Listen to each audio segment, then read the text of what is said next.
গীতা পাঠের ষষ্ঠ অধ্যায়ের ধ্যান যোগের 15 নম্বর শ্লোক। হরে কৃষ্ণ। যজ্ঞন্যেবং সদাত্মানং যোগী নিয়ত মানুষ শান্তিং নির্বাণ পরমাং মৎসংস্থা মধিগচ্ছতি। যুজ্জন মানে অভ্যাস করে, এবং মানে এ প্রকারে, সদা মানে সর্বদা, আত্মানাম মানে দেহ মন ও আত্মাকে, যোগী মানে যোগী, নিয়ত মানুষ মানে সংযত চিত্র, শান্তিম মানে শান্তি, নির্বাণ মানে নির্বাণ, পরমাম মানে জড় বন্ধন মুক্তি, মৎস্য সংস্থাম মানে চিৎ জগৎ, অধিগচ্ছতি মানে প্রাপ্ত হন। অনুবাদ: এইভাবে দেহ মন ও কার্যকলাপ সংযত করার অভ্যাসের ফলে যোগীর জড় বন্ধন মুক্ত হয় এবং তিনি তখন আমার ধাম প্রাপ্ত হন। তাৎপর্য: যোগ অনুশীলন করার পরম উদ্দেশ্য এখানে স্পষ্টভাবে ব্যাখ্যা করা হয়েছে। জড় জগতে সুখ স্বাচ্ছন্দ্য লাভ করা যোগ সাধনের উদ্দেশ্য নয়, পক্ষান্তরে জড় জগতের বন্ধন থেকে মুক্তি লাভ করাই হচ্ছে যোগ সাধনের প্রকৃত উদ্দেশ্য। স্বাস্থ্যের উন্নতি সাধন করা অথবা লৌকিক সিদ্ধি লাভ করার জন্য যোগ অভ্যাস যে করে, ভগবদ্গীতায় তাকে যোগী বলে স্বীকৃতি দেওয়া হয়নি।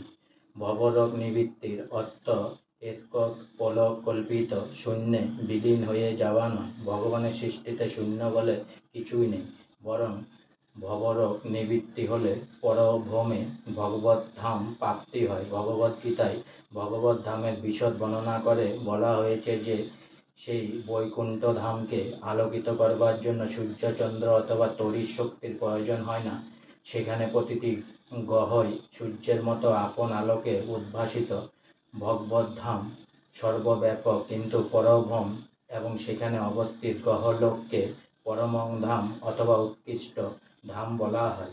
যে যোগী তার যোগ সাধনা সিদ্ধিলাভ করেছেন, যিনি সর্বোত্তভাবে ভগবান শ্রীকৃষ্ণকে জানতে পেরেছেন, তার সম্বন্ধে ভগবান বলেছেন মচ্চিত্ত মৎপর মৎস্যানম, তিনিও যথার্থ শান্তি লাভ করেন। জীবনান্তে কৃষ্ণলোক বা গোলক বৃন্দাবন নামক তার পরম ধামে প্রবেশ করার যোগ্যতা অর্জন করে। ভগবানের আলোয় গোলক বৃন্দাবন সম্বন্ধে ব্রহ্ম সংহিতাকে 5/37 বলা হয়েছে। গোলক এব নিবসত্য কিলাত্মৎ ভূত।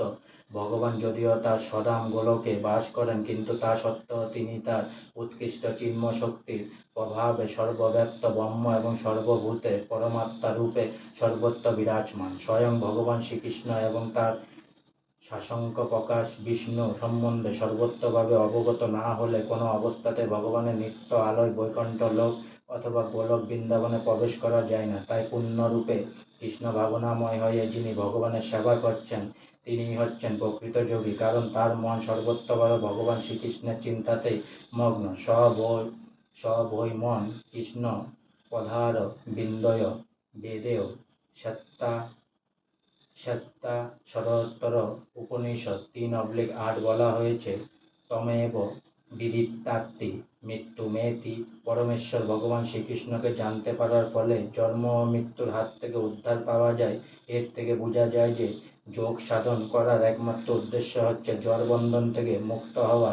ম্যাজিক দেখানো বা শারীরিক কসরত দেখিয়ে লোক ঠকানো যোগের উদ্দেশ্য নয়। আজকে আমার গীতা পাঠের ষষ্ঠ অধ্যায়ের 15 নম্বর শ্লোক এখানেই সমাপ্ত হলো।